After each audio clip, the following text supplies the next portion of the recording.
Welcome back to the third annual virtual TSM conference, Redefining Recovery. I'm Jenny Williamson, Executive Director of the C3 Foundation, and I am so glad you guys have joined us on this beautiful Sunday. We are going to continue with our last moderated TSM Success Panel. This conference is available to view and participate in for free thanks to our two co-headline sponsors, RIA Health and Work It Health, and our panel sponsor, Deerhaven Gardens.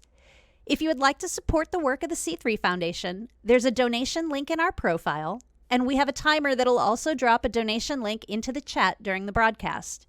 If you're on Twitter, please feel free to live tweet our conference with the hashtags Redefining Recovery and Options Save Lives. It's a great way to amplify the impact of our conference and maybe even bring in a few new viewers. So this panel was inspired by the fact that across our peer support groups, about 70% of the members are women. And a majority of those women tend to be wine drinkers. Women are increasingly being marketed to by the alcohol industries and usually can face dismissiveness when they initially seek treatment. So this panel, Women, Wine, and Recovery, features two women who are passionate about life and taking charge of their own recovery. Melissa and Sam, I'm going to let each of you introduce yourself to the audience briefly, and then I'll give you some time to share what your story is and what life was like before you found the Sinclair Method. And then we'll get into mine and some of the audience questions. So who would like to go first? I can go. My name's Melissa. I started the Sinclair Method back in 2019. I probably took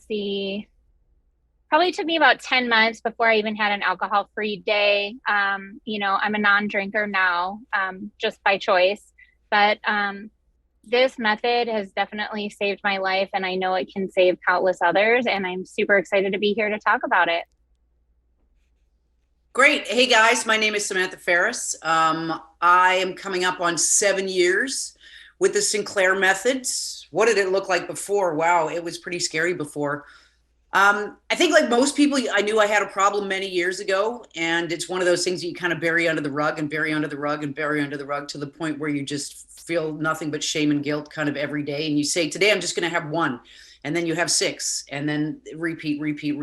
And I looked for help in AA. It wasn't my thing. I couldn't do the abstinence. I'm not a group joiner. I just couldn't do it. My brother, card carrying member, loves AA.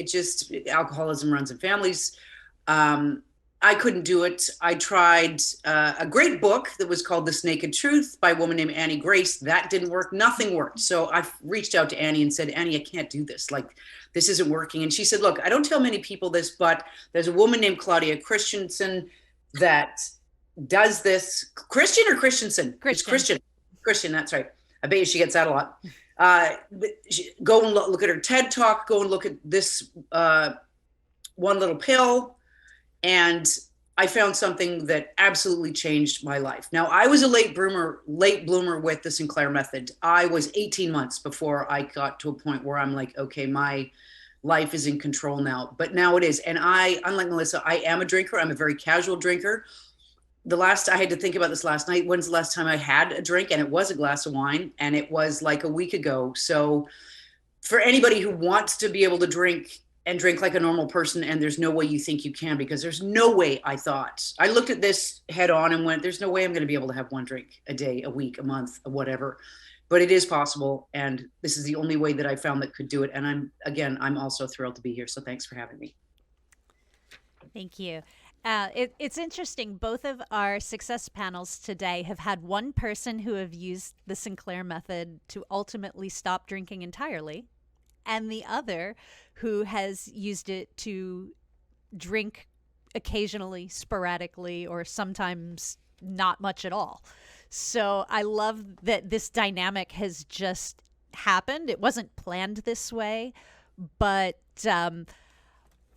just as a lot of people have found the Sinclair Method through Claudia's talk, My goal from these success panels is that someone out there might see this video and identify with a piece of your story and say, wow, if she can do it, maybe I should check this out. Maybe it'll work for me too.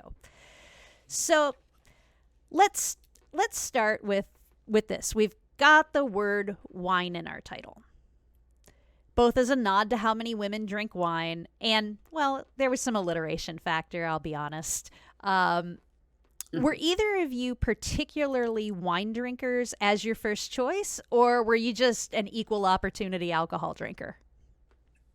Wine was definitely my first choice. I'll premise this with, I never had the intention to actually be a non-drinker. I tell people I had a big breakup with my best friend because wine was there for not just wine, alcohol, for every event in my life, starting from a very young age. It was there for, weddings, funerals, celebrations, good things, bad things. So that was the big key for me, was identifying how to go through my life without that. It's like, oh, I have a little anxiety before this event, I'll have a glass of wine. Oh, it's just, I got a new job, I'll have a glass of wine. And it got to the point where I was drinking 2 bottles of wine a night, and I just, it was that repeated cycle where, okay, I'm not going to do this to myself again. And then you get up, and by the time 5 o'clock rolls around and you're headed home, you're like, oh, got to stop at that store and get more wine. So yeah, it definitely was the most prominent drink of choice for me. On the weekends, it was fair game. Like, I might get up and have, we might go out to lunch and have some beers, and then maybe I had a couple of mixed drinks, but I still had my wine at night too. So it was definitely my drink of choice. Yeah. I think that wine is so appealing, especially for women, because guys, it's like, hey man, you want to grab a beer? Let's go pound a couple of beers. But for women, there's something so lovely about saying, oh my God, let's have a glass of wine. And in the winter, a glass of red wine by a roaring fire. And I don't know if it's advertising that gets in your head, but it's so enticing. Oh my God, let's just have a glass of wine. And it sounds so innocent as well. I mean, anybody in my position knew that one meant 6 or way more than that, or whatever, into a blackout. I loved red wine. I adored red wine. Red wine in the winter, white wine in the summer. I was equal opportunity for sure. Love a good margarita, love a beer once in a while, but wine, there's something so appealing, and it's just a glass of wine. Oh, come on, let's go have a glass of wine. And you see a visual, an advertisement in your head of a bunch of women sitting around a kitchen with a charcuterie board, having little bits of cheese and having a glass of wine. There's something so appealing about that. But yeah, red wine for sure. Absolutely. Bring it on. So I'd like each of you to take a few minutes and just talk about how you went from maybe having that glass of wine as the sophisticated just thing to do to where it spiraled into something that became out of your control. I would say that, it was clearly something that was a progression. Probably, about 8 years ago, I moved from Chicago to the Phoenix area, and I didn't know anybody. So I'm somebody who's diagnosed with high anxiety. I had a lot of, not the greatest things happen in my childhood. I mean, the biggest thing for me was my mom passed away at a very young age for me. And I think that drove a lot of the decisions and paths that I kind of took in my life.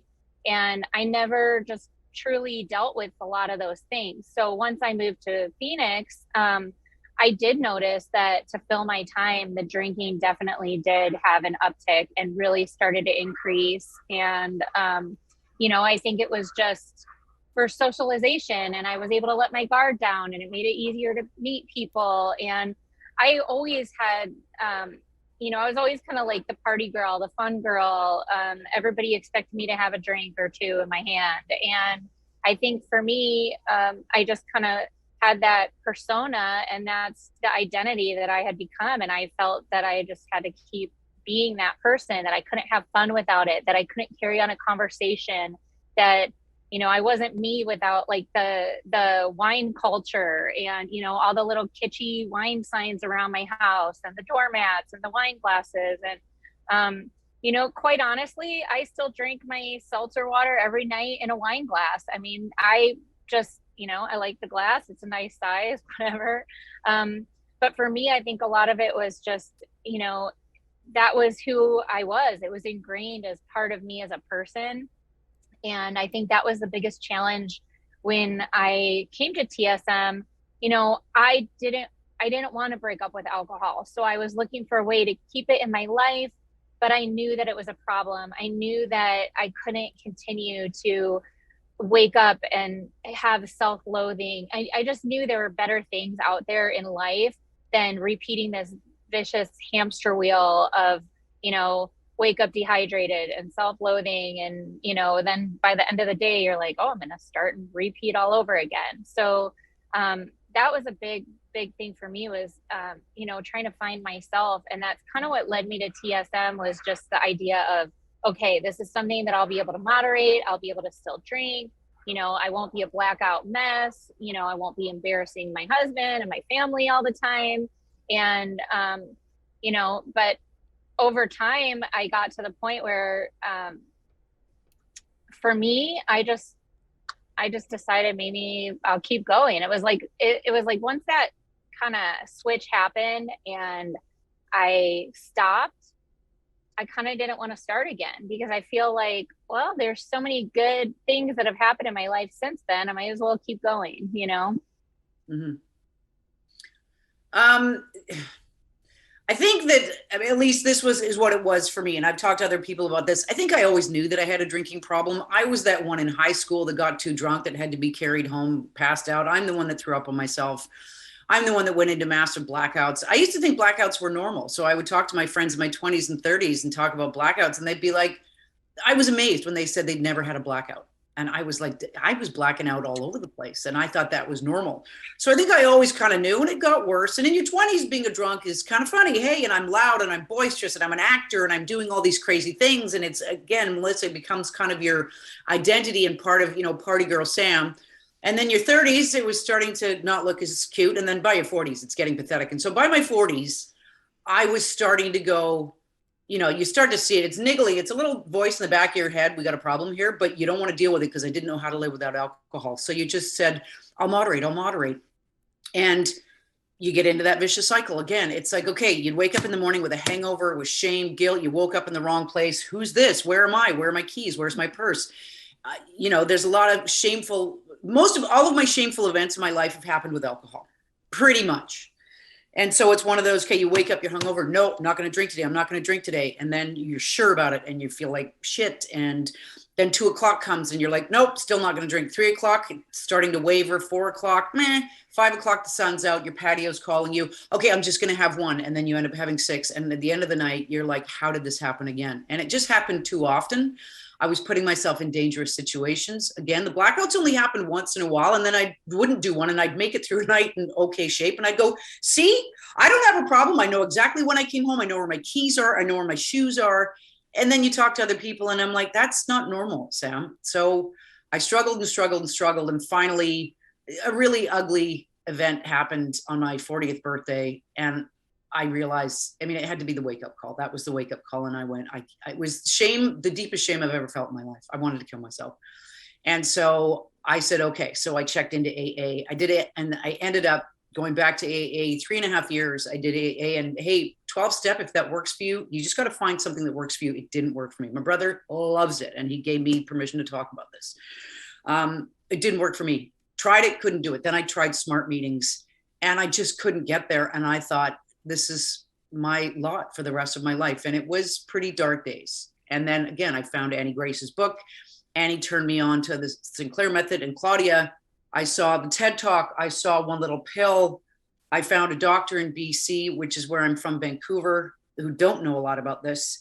They gave it to me and I never looked back. Now, mine was not a trajectory. Mine didn't work that way. It took me, I was what you call a late bloomer. I also look back on it now and I think, my job was I was always going to be a late bloomer so that I could help other people with this, people that had a struggle, because I was up and down and up and down. This isn't working. This isn't working. This isn't working. And then by 18 months, I got to a point where I'm like, wait a minute. When was the last time I had a drink? When was the last time I even thought about a drink? And it had gone, I think, like 7 to 10 days, and my jaw hit the ground. It was such a subtle shift, but I finally realized that I had hit it. And that's coming up. That was October 2016. So what is that, coming up on 7 years? And I'm incredibly grateful to the Sinclair Method, to everybody involved, and this pill, because it's changed my life. I'm now a social drinker. I don't obsess, which is what I used to do before. I absolutely obsessed about alcohol. I don't look for it. I don't look for bars and restaurants and look for the beer tabs outside places. My life is completely different. I have the odd drink. I never drink at home anymore. I'll have the odd drink out with friends, and that's it. And now my life is normal again. I mean, the problems still exist. You still have problems in your life. It doesn't fix it that you stop drinking, but oh my God, does it make life a whole lot more simple. Melissa, how did you find out about the Sinclair Method? Well, it's really funny that you guys mentioned Annie Grace, because I kind of flip-flopped. I did a lot of like internet searching and looking. I'm familiar with AA. Again, alcoholism runs in families. I have, plenty of people in my family that still struggle with alcohol. So, but my biggest factor was looking for something where I didn't have to quit, where I could moderate. And so I did a lot of internet searching and stumbled across Claudia's video. And that's how I kind of got tapped into it. But after 10 months of no alcohol-free days, I ended up stumbling across Annie's book and doing her 30-day live alcohol experiment. And that was what kind of I needed in order to break the habit, because I got to the point where I was just chasing wine with water. Like my favorite delicious Sauvignon Blanc tasted like crap, but I was still sucking down, and I just had to keep, it was that habit, 5 o'clock, sitting in my chair right before I make dinner. And so that was a really big driver for me. But just the internet. And that's why I love that C3 Foundation is doing so much online, because that's the thing. There's so many people out there struggling that, maybe the right video or the right person or the right thing gets said and it resonates enough with them to realize it is possible. I never, ever, ever envisioned my life without alcohol. There are people to this day that don't believe that I don't drink. And that's for them, whatever person of me that they have in their mind is on them. But I just know that, this method it gave me my life back, because alcohol was stealing it away from me. And I don't know. I mean, that's a thing. Like, yeah, in your 20s, it's cute. In your 30s, not so much. By the time you make it to your 40s, like, I should be able to remember Easter dinner, not black out because I was too drunk. So, but yeah, I found TSM just through a lot of internet research and Reddit threads and all that kind of stuff. And both of you took a little longer than the, quote unquote average, which honestly, I'm not even sure, with as many people as there are using the Sinclair Method and how individual everybody's journeys are, that even saying there is an average is correct. But what did you have to each do to work as a partner with the Sinclair Method, so that you went from that thinking that it wasn't working for you to knowing that because of it, you have freedom?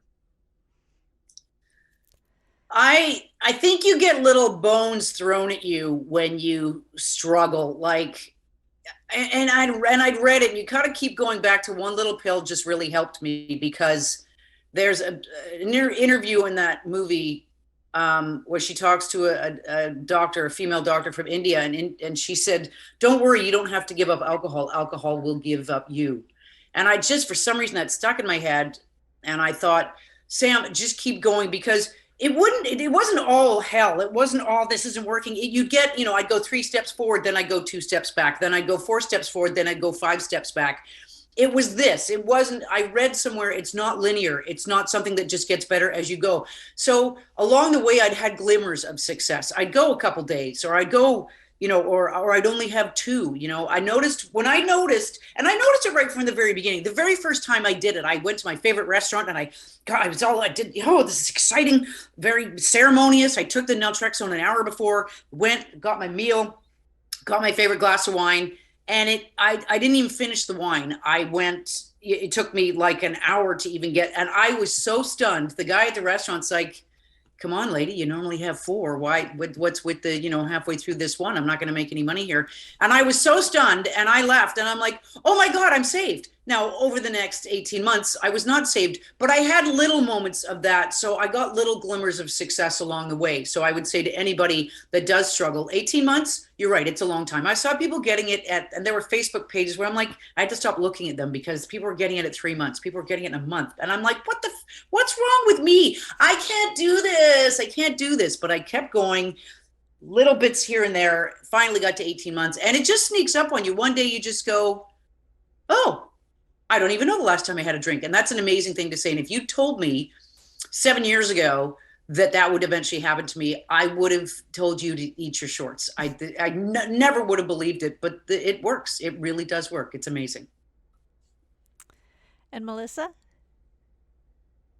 I so apologize because I don't even remember what the question was. Sorry, I just went crazy there. I threw you right off. The question is, what did you need to do to work as a partner with the process, or either do or remember, so that it kept you on track and moved you from maybe being frustrated with the process and lack of perceived progress to where you are now, saying that, you're free from all of your alcohol struggles? Right. For me, it was definitely tracking what helped, because like Sam said, it was very up and down. If you look at my drink log, it is, there were weeks where I went from 80 units to 40, and I was like, okay. And then the next week I would have 75. And I was like, okay, maybe it's not, maybe I'm broken. Maybe I'm the 12% this doesn't work for. Maybe it's just, my brain isn't wired to stop drinking, And so a big key for me was tracking, to be able to see those little glimpses of, you know what, I didn't open that second bottle of wine tonight. Or so even though I wasn't having alcohol-free days or anything like that, I was still having those glimpses of, maybe this is working. Oh, my favorite bottle of wine didn't taste as good. But the biggest struggle for me, and I know, Katie Lane talks about this a lot too, is the habit and breaking the habit, because we're so ingrained as humans to have a routine and be repetitive. And, that 5 o'clock rolls around, it's no joke. I used to come home. I mean, I probably drank a bottle of wine while I was cooking dinner before my husband even came home.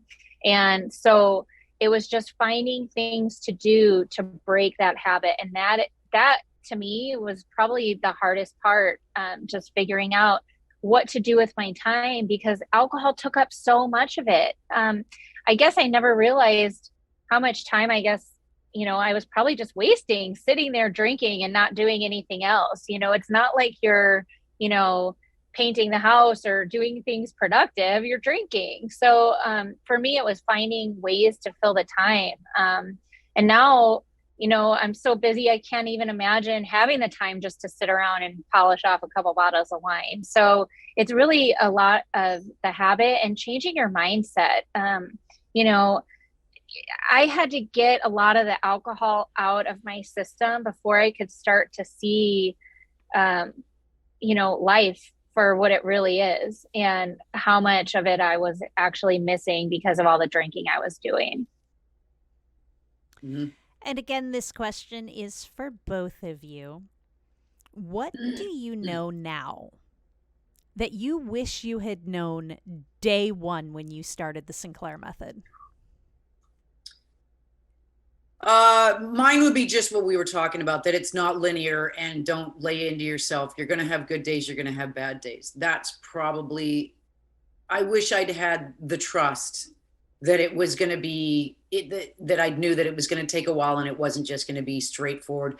That first day, if I hadn't had success, a little bit of success that first day, I might have given it up, but I knew that it worked and I knew that I just had to stay with it. And I guess I wish I'd known that. Don't worry, Sam. It's going to go up and down and up and down. It's not linear, but you will get there. And by the way, you're going to be a late bloomer. That's what I wish I'd known. I think for me, the one thing I wish I knew and understood a little better was just that it's a tool. It is not the solution. It's not the be all end all. It is a tool. And just like anything in life, you have to have the desire for the change. So yeah, the pill's going to work behind the scenes, but if you don't have that desire deep in your heart, I really just don't. It's going to work because you work it, not because you just keep taking the pill every day. I mean, it does change the composition of your brain, but for me, I think if I had looked at it more as the tool that it is, instead of just the expectation that like, yep, I'm just going to pop this and keep doing what I do. I mean, so I really had to take a deeper look at myself too. And I think if I had recognized that at the beginning, it would have maybe happened a little faster, but I'm still happy with the path that I took and where I ended up. Now, I want to say something to what Melissa just said. I wish now I'm blanking out. What did you just say? You said something that was so poignant about you wish you'd known that TSM is a tool. Yes. Got it. Sorry, it's Sunday morning. You really do. And the rub here is you really do have to want this. I have friends I've seen people go to rehab and spend $40,000 twice and it didn't work because they weren't ready. They went for their families. They went because their family was falling apart. Their husband said he'd leave them, whatever. You really have to see a problem. That's number one. I've got friends that are like, nope, they're fine with 4 glasses of wine every day. I can't even imagine that now, but she's absolutely fine with it. She doesn't drive. She doesn't do anything stupid. She just, plods along with her life. You have to see, it has to be a problem for you. And my drinking was a problem for me. People didn't see that. They thought I was just fun party Sam. It was a big problem for me. It was the monkey on my back that I can't even explain. So if you don't see a problem and you're doing this for someone else, you're going to have a really hard time with this. You have to really want to change and you have to see that you do have a problem. And some people are going to go their whole lives and drink 12 beers a day and think I don't have a problem. And that's great. It's when it's weighing on you and you need a way out. That's when you look into this, but you can't do it before that, unfortunately. I think another thing too is that I realizing that I cared more than anybody else did. I was so worried what other people were going to think about me not drinking with them and me not being there, like, being the party girl. And at the end of the day, the people that love you and care about you for you, not because you drink wine or because you party with them or whatever else. And I think that was a big factor for me too, was realizing that, I cared more about my drinking than anybody else really gave a shit. Mm-hmm. And now you both have successful careers. So how has the Sinclair Method made a difference in your personal and professional lives?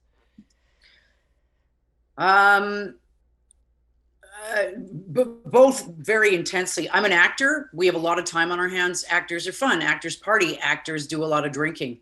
There's parties to go to. It's always cool to have a glass of wine in your hand, have a glass of champagne in your hand.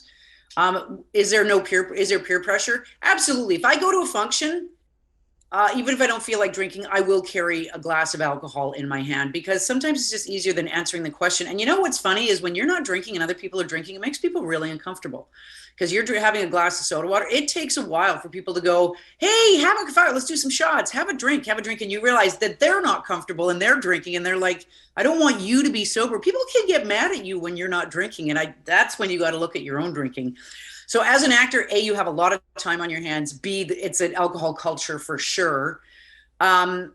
I just have a glass in my hand at all times and I just don't drain it. I'll just keep one or I'll move on. It looks like a vodka and soda, throw a little lime in there. That's that one.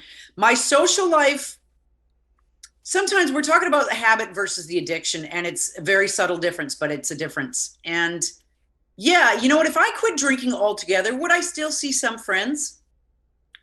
Yeah, but probably not in the same way that I see them now. So there is a bit of, and it's probably just me putting that pressure on myself.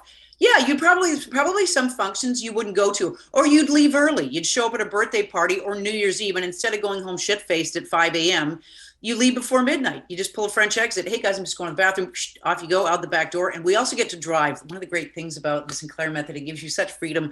I can drive now. I could never drive before. I have one glass of wine. I can take my car to functions. I know that I'm safe and I know I'm going to get home. It's a freedom that I can't even explain how ridiculously great that feels.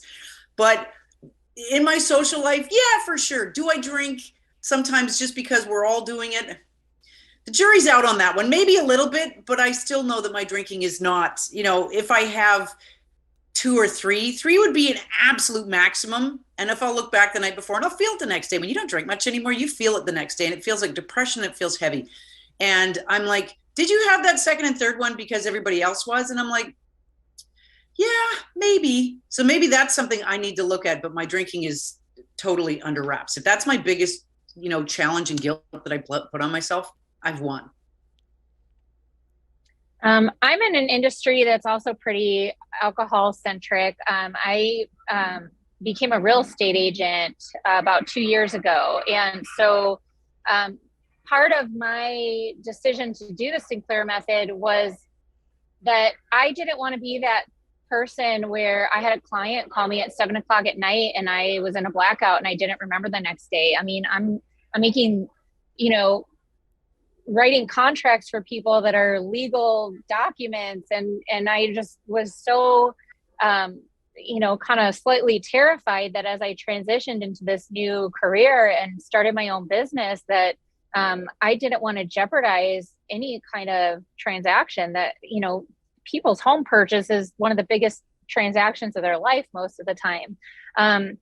But it was a little bit of a challenge for me because right off the bat, it's happy hours and mingling and, that kind of stuff. And at first I was very hesitant to even be part of that culture and to be going to those type of events.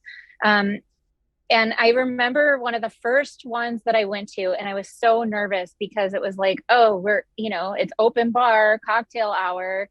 And the 2 other agents that I happened to bump into there, neither one of them were drinkers, and they ordered club soda. And I just felt so at ease. And it was kind of like the doors opened up for me after that, realizing that, now I go to these events and I notice, a lot of the more successful people or the people I know that are out there hustling or just doing amazing things, that's not alcohol in their glass. They might be at those events rubbing elbows with people, but they're getting up and going to the gym at 5 a.m. and hitting the ground running. They're not waking up hungover.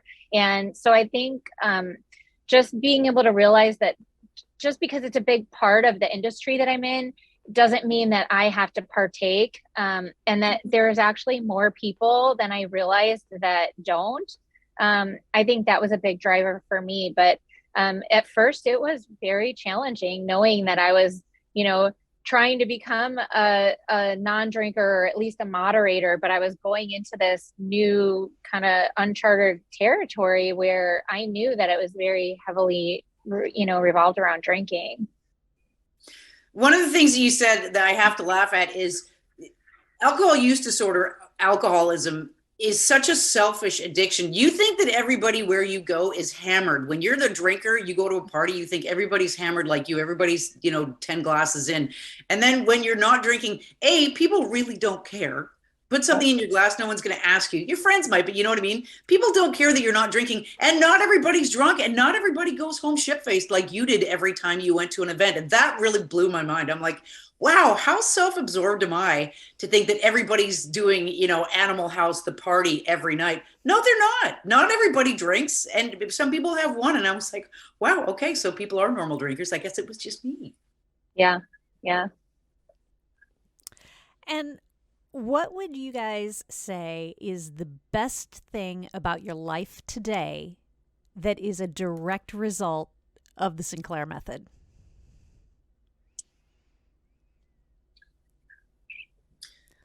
Well, there's a couple of them. Like I said earlier, it sounds small, but being able to drive my car to events is such a freedom that I can't even begin to. If you, the only people that could go through what we've gone through would understand that. The freedom and just the control, just to wake up in the morning and not feel the guilt, the shame, and then the alcohol, which is a depressant on top of it, and thinking that your life is completely out of control and you have no say. Now, when I do something stupid, I have to take responsibility for it because alcohol didn't do it. It's me that made a dumb decision. And just knowing that you have control over your own life, I don't know how to explain it other than you have to have been an alcohol or an addict of some kind to recognize what that freedom feels like, just to have a handle in everything. I'm not going to do the things that I did before, knowing where I'm going to wake up tomorrow morning, knowing how tonight's going to go. I'm going to a party and I know how tonight's going to go. That used to terrify me. And it was a crapshoot. I'd say, well, I don't know how it's going to go. Let's see how it goes. And sometimes it would end up well, and sometimes it would not. And now I know exactly how my life's going to go. And there's just such peace and freedom in that. I can't explain it. And anybody who's struggling with this, that will feel so amazingly great that if you get there, you'll smile and remember what I just said, because it makes a huge difference. Not to an alcohol use disorder person. They don't get that, but somebody who does, and then one day gets that freedom, it is, the shackles have been removed. There's no monkey on your back anymore. It's a feeling that I can't even explain. I can totally relate to that because I remember the first time that I don't even know what happened. I think one of my dogs like broke her nail and I didn't have trimmers, and it was like 10 o'clock at night. And I remember that I was able to drive to the store at 10 o'clock at night and I didn't have to worry about it.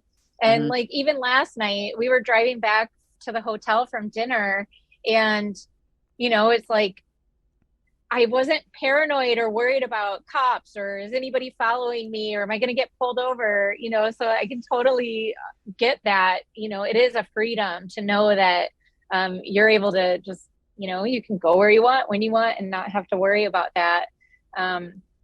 Yeah. I think one of the things for me is just, being able to wake up and just feel amazing and know that, I mean, I've done a lot of work just besides TSM. I've gone to therapy. I've worked through a lot of trauma, but the fact that my dreams are coming true. I mean, I've opened my own business. I've lost a bunch of weight. I'm happy. My marriage is great. I'm just, I used to see those people who were happy and I want to punch them in the face. It was like, are you kidding me? Like nobody is just happy like that. And now it's like, there's some days I kind of feel bad because, you ask people how they're doing and they go into this mantra about how shitty everything is in their life. And I'm like, I feel so amazing. And I just want to like scream it from the rooftops. And I didn't know that was even possible. I didn't know it wasn't normal to sleep through, not sleep through the night and to wake up and not have to drink a gallon of coffee. Now I still need my coffee, but it was like, I don't have to have it to function. I can go take the dog for a walk first. And I think just that kind of freedom is really what makes it all worth it. Yeah. And so audience, you guys have a few more minutes. If you want to get any questions into the chat, go ahead and put those in now. And while we're waiting for any audience questions, what would each of you say to anyone out there, either live or who sees this on replay, to encourage them if they're wondering if they should try the Sinclair method? I think I don't think anybody's going to go, do I have a drinking problem? You have a drinking problem, and you've had one for a long time. I knew from very early days, but it took me years. And I would think most people, it takes them years before you finally look into the step into AA, which was my first step. That took years, but I knew decades before that. So wondering, I think you kind of know because you try it. You go, okay, I'm not going to drink tonight. And then you can't do it. And then you do it for a couple of weeks and you realize, okay, I've got a drinking problem. I would say just know that it's not going to be linear. Know that you're going to go up and down, keep going. One of the things I will say that, and this is important because it affected me, the symptoms of naltrexone, I got hit really hard with them. Again, I'm glad that I had a struggle because I could explain the struggle to someone else. I didn't have an easy go anywhere along this road. I took half a pill. Now I was told, for your first 6 to 8 drinking sessions, do half a pill, half of naltrexone. And I still had the most amazing symptoms. Like I'm talking, I've never felt that anxious and panicky in my life. It was horrible. And I thought, I don't know if I can keep doing this. And I've given it to other friends who, I just can't do the symptoms. Well, you know what? When you're desperate enough, you'll do it. So I have friends that just aren't ready to do it yet. Because I powered through because I didn't see another way. I'm like, well, it's either this or go back to the life I had before. So I powered through, and I would say it was 10 full sessions. But holy shit, were my symptoms horrible. So I would say if you got bad symptoms, some people went down to a quarter pill. Apparently it does make a difference. Work your way up. Don't give up. This is the way to go. This will make life so much easier. Look at the movies, look at the bits that we've seen on TV. Look at Claudia's YouTube. Look at TED Talk. Look at Claudia's movie, One Little Pill. Look at the forums, C3 Foundation. Go to their website. There's a lot of stuff out there to read and see other people who have had it. You can do this. You will do this. I know they say that it's something like, is it 18% that don't succeed? I think that number's way lower. I think that's just people that dropped out of whatever study they were going on. I've never seen a single person this didn't work for. So when you're ready, and you can try other ways if you want to, try this, but power through the symptoms and keep going. If it took me 18 months and I'm now living a free life, then it'll work for you. That would be what I would say. I think what I would tell people is, I'm sorry, I just totally lost my train of thought. I keep doing this to you guys today. No, I did it too. I think it's because it's Sunday morning. And you're on vacation. And you're on vacation. Yeah, like vacation brain. But I would tell people that not only is it a tool, but it's a process. You know what? I remember the first time I think I was actually drunk. I was 11 years old. So I didn't try naltrexone until I was 45 years old, and it took me 10 months. So with 20 plus years of drinking and blacking out and being, under alcohol grips, 10 months is nothing compared to all those decades of drinking and feeling miserable and just hating myself. So stick with it because it works, and you didn't get this way in a day or a year or even 10 years. Most people, it probably has taken longer to get to this point. So just be patient with yourself. You're going to mess up. You're going to still drink too much. You're probably still going to black out if you're a blackout person, or get in an argument with your significant other. But just be patient and trust the process and stick with it because it works. And naltrexone won't keep you sober. That's what my friends used to say. Oh, is this like antabuse, or is this, does it just stop you? No, you can still drink right through it. And somebody told me something at the beginning, and it was very important. You got to drink mindfully at the beginning, because you can drink past the naltrexone. If you pound 3 double margaritas in a row, yep, you're going to be off to the races again, and then say, why didn't this work for me? You have to give it a chance to work, right? So a glass of wine, they say change your alcohol sometimes. Try beer, because you got to drink more of it to get drunk. Try wine. If it's hard bar, have a single, not a double. You really do have to slow down a little bit at the beginning and let it work. And what you'll notice, it was so subtle for me, is it'll take you an hour to drink a drink. And it's amazing. You got to give it a chance to work, but it's not going to look like what you thought it was going to look like. Getting sober and being sober didn't look anything like I thought. So don't have any expectations. Try not to have any expectations, I guess. And you will get drunk. It's not going to stop you from getting drunk. So be careful of that one. I'll take this, I'm going to be Superman. It doesn't work that way. If you do it mindfully, it'll just slow you down to the point where you'll open a beer and then an hour later it's sitting there and you haven't even taken a sip. And I know that sounds so bizarrely like it'll never happen. It will. You just got to give it a chance. All right. Well, thank you both for your time this morning and for joining our conference for this panel. I hope you've enjoyed it as much as I have. We're going to go ahead and transition into our next intermission so that I can get ready for our final panel of the day. Bye, Thanks so much for everybody. having me. Yeah, thank you very much. Appreciate it.